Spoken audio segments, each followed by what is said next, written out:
அனைவருக்கும் வணக்கம். ட்ரம்ப்புக்கும் இந்தியாவுக்குமான மோதல்ல இந்தியாவுக்கு மேலும் ஒரு மிகப்பெரிய வெற்றி கிடைச்சிருக்கு நண்பர்களே. அது என்ன அப்படிங்கிறத இன்றைய வீடியோவில் விலாவாரியாக பார்க்கலாம். இன்றைய நியூஸ் ரொம்பவுமே இன்ட்ரெஸ்டிங்காக இருக்க போது, இந்தியாவுடைய சர்வதேச வெற்றியை நீங்களும் சேர்ந்து கொண்டாடத்தான் போகிறீங்க. நம்ம ஒவ்வொருவருடைய வாழ்க்கையும் அது தொட்ட போகுது அப்படிங்கிறதான் உண்மை. அப்படி என்ன விஷயத்தை நான் பேச போகிறேன் அப்படிங்கிறத நீங்கள் கெஸ் பண்ணிட்டீங்களா? நிறைய பேர் இப்போ எல்லாம் நம்ம என்ன பேச போகிறோம், என்ன கேள்வி கேட்குறோங்கிறதுக்கு தெளிவாக பதில் சொல்கிறீங்க நண்பர்களே.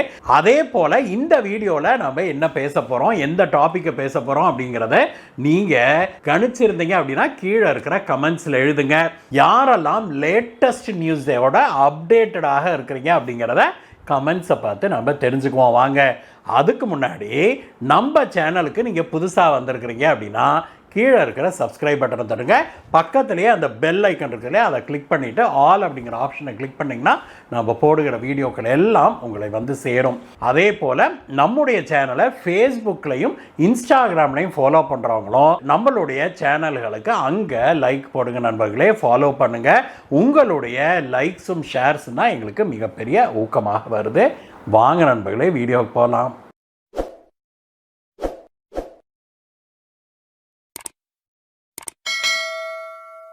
கடந்த 2 நாட்களாக பார்த்தோம் அப்படின்னா, என்னத்தை தின்னா பித்தம் தெளியுமோ அப்படிங்கிற ரேஞ்சில் ட்ரம்ப் வந்து பாரத பிரதமர் திரு நரேந்திர மோடி அவர்களுக்கு அப்படியே தூது விட்டுக்கிட்டு இருக்கிறது நம்ம எல்லாத்துக்குமே தெரியும். பிரதமர் மோடி அவர்கள் என்னுடைய மிகப்பெரிய நண்பர், இந்திய மக்கள் நல்லவங்க, ஆச்சா போச்சா ஆ ஊன்னு ட்ரம்ப் தன்னுடைய சோஷியல் மீடியா அக்கௌண்ட்ஸ் மூலமாகவும் தான் பத்திரிகையாளர்களுக்கு பேட்டி கொடுத்து உளறாரு இல்லையா, அந்த உளறல்கள் மூலமாகவும் பாரதத்துக்கு தூது விட்டுக்கிட்டு வராரு.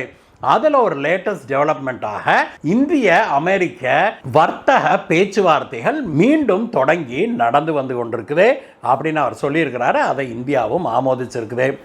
ஒரு பக்கம் ட்ரம்ப் வந்து இப்போ இந்தியாவோடு இணையணும் அப்படின்னு சொல்லி வெள்ளைக்கொடி காட்டிக்கிட்டு இருக்கிற அதே சமயத்தில் நேற்று இந்த மனுஷன் என்ன பண்ணார் தெரியுமா? யாராவது கெஸ் பண்ணிருங்க பார்க்கலாம். நேற்று இந்த மனுஷன் ஒரு அதிரடியான ஒரு விஷயத்தை சொன்னார். ஐரோப்பிய நாடுகளுக்கு அவர் மிகப்பெரிய அழுத்தம் ஒன்றை கொடுத்தாரு. அது இந்தியாவையும் பாதிக்கக்கூடிய ஒரு மிகப்பெரிய அழுத்தமாக இருக்குது.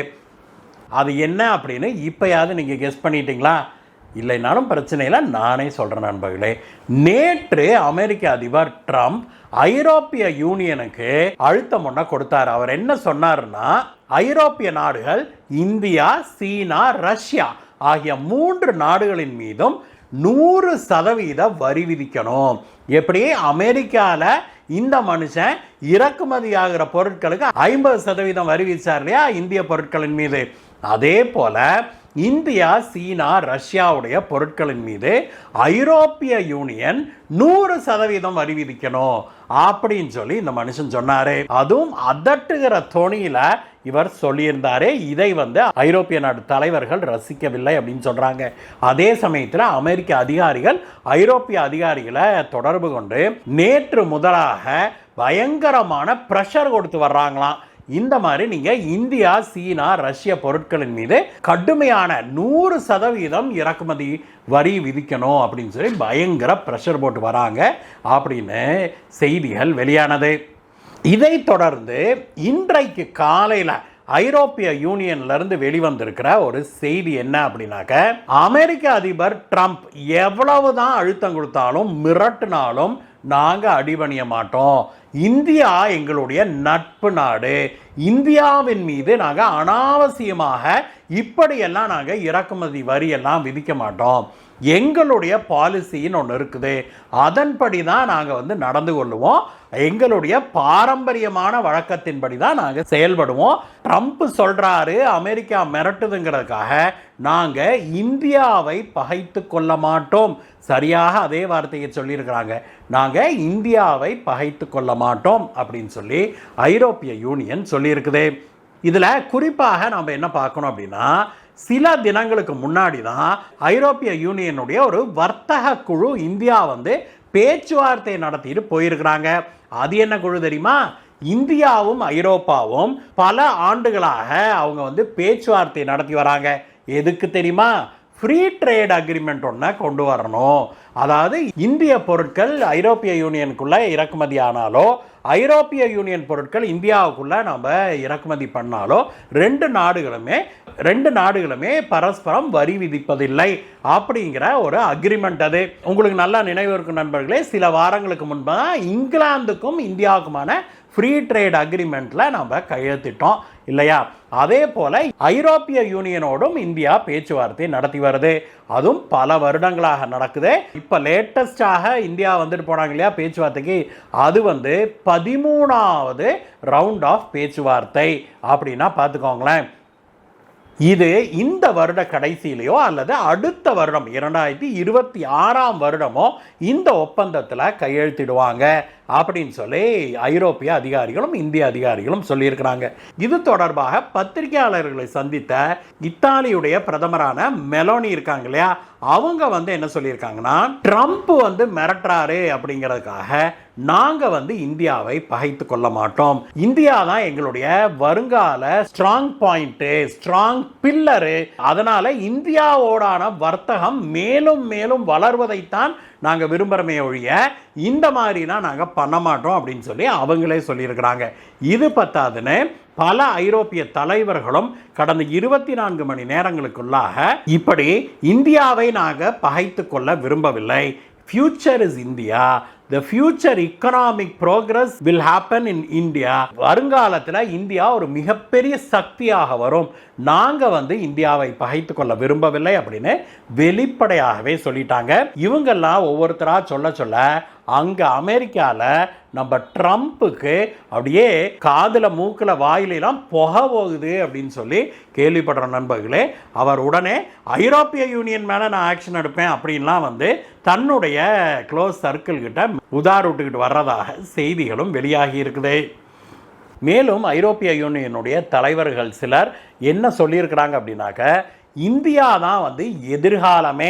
அதுலேயும் குறிப்பாக டிஜிட்டல் ப்ராடக்ட்ஸு, இந்த கிரீன் பவர் அப்படின்னு சொல்கிறாங்க இல்லையா, அந்த கிரீன் பவர் ப்ரொடக்ஷனு, டிஸ்ட்ரிபியூஷனு, அப்புறம் ஃபார்மசியூட்டிக்கல் செக்டாரு, அது மட்டும் இல்லாமல் ஐடி செக்டார் மற்றும் சர்வீசஸ் செக்டார் இருக்குது இல்லையா. இப்போ சர்வீசஸ் செக்டார்னா இத்தனை ஆண்டு காலமாக நமக்கெல்லாம் என்ன தெரியும் அப்படின்னாக்க, இந்தியா அமெரிக்கா உள்ளிட்ட பல நாடுகளுக்கு ஐடி சர்வீசஸை நம்ம கொடுத்துக்கிட்டு இருக்கிறோம்.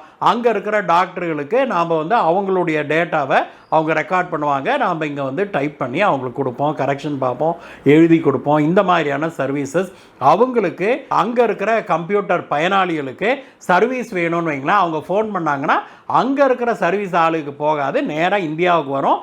இந்தியாவில் சர்வீஸில் கால் சென்டரில் உட்கார்ந்துருக்கிறவங்க அவங்களுக்கு உதவி செய்வாங்க. இதை தான் நம்ம கேள்விப்பட்டிருக்கிறோம். ஆனால் கடந்த சில ஆண்டுகளாக இந்தியா பலவிதமான சர்வீசஸை வழங்க ஆரம்பிச்சிருக்குது. குறிப்பாக மெடிக்கல் ஃபீல்டில் எல்லாம் இந்தியா பலவிதமான சர்வீசஸை வழங்க ஆரம்பிச்சிருக்கிறத நம்ம பார்க்க முடியுது. மெடிக்கல் ஃபீல்டில் மெடிக்கல் டூரிசத்தை விடுங்க, மெடிக்கல் டூரிசம்னா கூட வெளிநாட்டு மக்கள் இந்தியாவுக்கு வராங்க, இங்கே ட்ரீட்மெண்ட் எடுத்துகிட்டு போகிறாங்க இல்லையா, அதுக்கே லட்சக்கணக்கான பேர் ஒவ்வொரு வருடமும் இந்தியா வராங்க அப்படிங்கிறத நம்ம தெரிஞ்சுக்கணும். இது பத்தாதுன்னு அங்கே இருக்கிறாங்க இல்லையா டாக்டர்ஸ், அவங்களுக்கு கன்சல்டிங் மாதிரி இங்கே இருந்து பண்ணுறாங்க. அங்கே இருக்கிற டாக்டர்ஸ் ஆகட்டும், மெடிக்கல் பர்சனல் ஆகட்டும், மற்றவர்கள் இருக்காங்களே அவங்களுக்கு இங்கே இருந்து கன்சல்டிங் நடக்குது. அவங்க அங்கே ரிப்போர்ட் எடுத்தாங்கன்னா அந்த ரிப்போர்ட்டுடைய அனாலிசிஸை இங்கே பண்ணி அங்கே கொடுக்குறதா டாக்டர் பார்த்துட்டு ரிசல்ட் என்னன்னு சொல்லுவார். இது மட்டும் இல்லை, மேலும் பலவிதமான சர்வீசஸை இந்தியா வழங்கி வருது. கோவிட் சமயத்தில் பார்த்தோம் அப்படின்னாக்க இந்தியா மெடிக்கல் டீமை பல ஏழை நாடுகளுக்கு அனுப்புனாங்க அப்படிங்கிறது நம்மள எத்தனை பேருக்கு தெரியும். பாரதம் மிக பெருந்தன்மையாக ஏழை நாடுகள் பலவற்றுக்கும் இலவசமாக நம்ம மருந்து அனுப்புனது தெரியும். கோவிட் மருந்து அனுப்புனது நமக்கு தெரிஞ்சிருக்கும். அதுக்கப்புறம் இந்த பிபிஇ கிட்டு, அது போக மற்ற எசென்ஷியல்ஸ், ஏன் சில நாடுகளுக்கு மேக் ஷிஃப்ட், அதாவது தற்காலிக கட்டல்கள், மெத்தைகளை கூட நாம் இங்கேருந்து அனுப்பினோம், பெட்ஷீட்டெல்லாம் கூட நம்ம அனுப்பினோம் அப்படிங்கிறது தான் விஷயமே. இதுக்கும் மேலே போய் இந்தியா ஒரு சில நாடுகளுக்கு மெடிக்கல் டீமையே அனுப்புனாங்க, டாக்டர்ஸை கூட அனுப்புனாங்க, ஆன்லைனில் அவங்களுக்கு சர்வீஸ் கொடுத்தாங்க அப்படிங்கிற பற்றின செய்திகள் எல்லாம் இப்பொழுது வெளிவர ஆரம்பிச்சிருக்குது. இதே போல் இந்த மெடிக்கல் ஃபீல்டு மட்டுமில்லை, பல ஃபீல்டுகளில் இதே மாதிரி நாம் சர்வீசஸை கொடுக்க ஆரம்பிச்சிருக்கிறோம். அதையெல்லாம் பார்க்கும்போது இந்தியா வந்து எதிர்காலத்தில் ஒரு மிகப்பெரிய பொருளாதாரமாக, அது மேனுஃபேக்சரிங் பொருளாதாரம், சர்வீஸ் பொருளாதாரம் மற்றும் இங்கே வந்து நமக்கு 140 கோடி மக்கள் இருக்கிறாங்க, ஜனத்தொகை இருக்கிறதுனால நம்ம வந்து கன்சியூமர், மிகப்பெரிய கன்சியூமர் பொருளாதாரமாகவும் நாம் மாறவிருக்கிறோம் அப்படின்னு ஐரோப்பிய தலைவர்கள் சொல்லியிருக்கிறாங்க. அதனால் ட்ரம்ப்பு என்ன உருட்டுனாலும் நாங்கள் அசைய மாட்டோம். ஏற்கனவே எங்களுக்கு ஊருக்குள்ளே கெட்ட பேராக இருக்குது. இங்கே வேறு இந்தியாவில் எவ்வளோ தைரியமாக நிற்கிது ட்ரம்ப் எதிர்த்து. நீங்கள் ஏன் பயந்துக்கிட்டு போய் கையெழுத்து போட்டுட்டு வந்தீங்க? என்ன அக்ரிமெண்ட்டாவது அமெரிக்காவிலிருந்து ஐரோப்பாவுக்குள்ளே இறக்குமதி செஞ்சால் அதுக்கு நம்ம டேக்ஸே போடக்கூடாது, ஆனால் நாம் அனுப்புகிற பொருளுக்கு மட்டும் அமெரிக்கா 15% டேக்ஸ் போடுவான், இது ஒரு அக்ரிமெண்ட்டுன்னு நீங்கள் கையெழுத்து வேற போட்டு வந்திருக்கிறீங்க அப்படின்னு ஐரோப்பிய நாட்டு மக்கள் எல்லாம் எங்களை கழுவி கழுவி ஊத்துறாங்க. அடுத்தது நாங்கள் இதையும் செஞ்சோம்னு வைங்களேன், இந்தியா மேலே இப்படி டாரிஃபையும் போட்டோம்னா அவ்வளோதான், எங்கள் மக்கள்லாம் பொங்கி எழுந்துருவாங்க. அதனால் இதெல்லாம் வேலைக்கு ஆகாது. ட்ரம்ப் என்ன உருட்டுனாலும் நாங்கள் இந்தியாவின் பக்கம்தான் நிற்போம் அப்படின்னு ஐரோப்பா தெளிவாக சொல்லிருச்சு. இது பாரத பிரதமர் திரு நரேந்திர மோடி அவர்களுக்கு கிடைத்த மிகப்பெரிய சர்வதேச ராஜதந்திர வெற்றி அப்படின்னு இன்றைக்கு இந்தியாவில் இருக்கிற ராஜதந்திர அதிகாரிகள்லாம் கொண்டாடிட்டு இருக்கிறாங்க நண்பர்களே. இந்த விஷயம் பாரத பிரதமருக்கு கிடைத்த மிகப்பெரிய வெற்றின்னு நீங்கள் கருதுறீங்களா, இல்லை ஐரோப்பிய நாடுகள் எல்லாம் ரொம்ப ஆப்பர்ச்சுனிஸ்டிக்காக இந்தியாவை யூஸ் பண்ணிக்கணும் அப்படின்னு சொல்லி நினைக்கிறாங்களா? உங்களுடைய கருத்தை கீழே கமெண்ட்ஸில் சொல்லுங்கள் நண்பர்களே. மீண்டும் உங்களை வேற ஒரு வீடியோ சந்திக்கிறேன் கைஸ். பாய் பாய்.